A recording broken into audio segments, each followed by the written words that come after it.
ये तो बहुत चिंतित विषय है। आपको मालूम है कि हमारे देश में बहुत उम्मीद है कि जो बायलैटरल टॉक्स होंगे अमेरिका के साथ उससे कुछ आश्वास मिल जाएंगे, कुछ रिलीफ मिल जाएंगे। लेकिन हर देश में, सिर्फ भारत में नहीं, हर देश में ग्लोबल मार्केट्स का हाल बुरा है।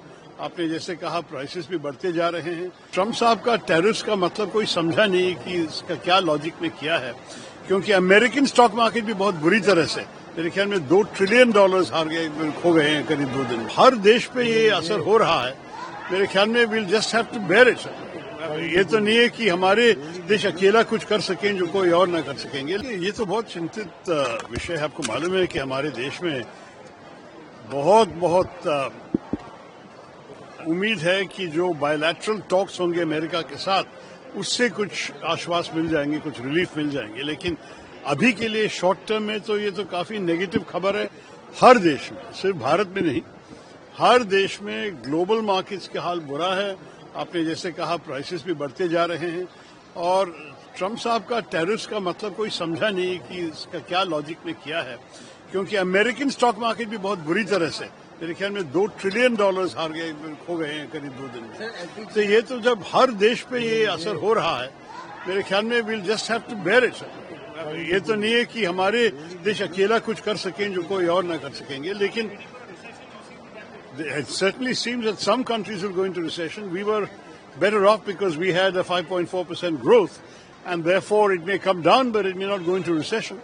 What we'll have to do is ensure that we can quickly negotiate an effective bilateral trade agreement which might reduce the impact of all this on our economy, on our exports. But it depends on how successful those negotiations are.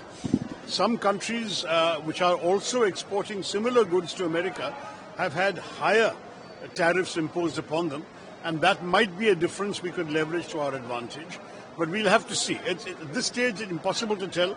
No one could have foreseen such bad news in 2-3 days. It was 2nd of April that the so-called tariffs were announced. Today is the 7th, and 5 days the world has suffered so much. God knows what lies ahead, but all we can do is tighten our belts and see how best we can cope with all of it. Market जो है 2900 point से नीचे खुला था Sensex, और अब जाके कुछ 2500 या 2600 पॉइंट से नेगेटिव है। लेकिन ये एक्सपेक्टेड लाइन पे था, क्योंकि फ्राइडे को हमने देखा कि यूएस मार्केट 2200 पॉइंट से डाउ जोन्स नीचे आया था।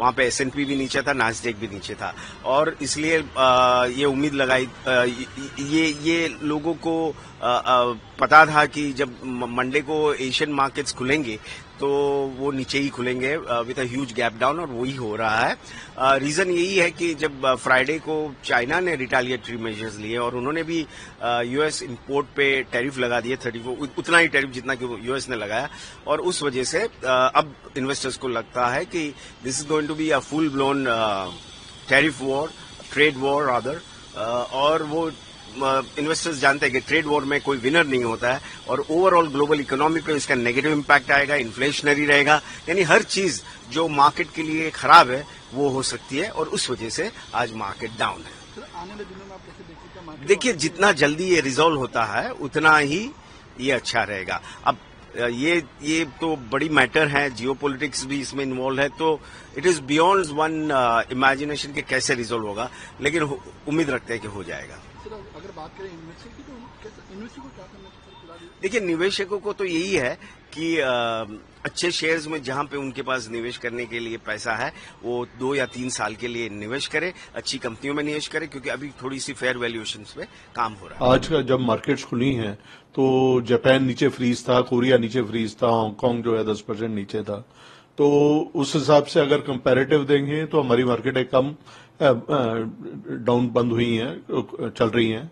लेकिन 1100 पॉइंट के बाद अभी जो करंटली है 850 पॉइंट हमारी निफ्टी डाउन है, और 1900 पॉइंट के करीब हमारा सेंसेक्स डाउन है। तो ये कंटिन्यूटी है टैरिफ्स की, जो उसका आफ्टर इफेक्ट्स हैं। बट मेरे को लगता है कि जैसे वहां पर यूएस के अंदर टॉक्स शुरू हुई हैं और इसको एक्सटेंशन की बात शुरू हुई है, उससे ये वापसी आई है कि जो ये टैरिफ्स है इसकी इम्प्लीकेशन 9 तारीख की बजाय इसको आगे 3 महीने और आगे बढ़ाया जाए।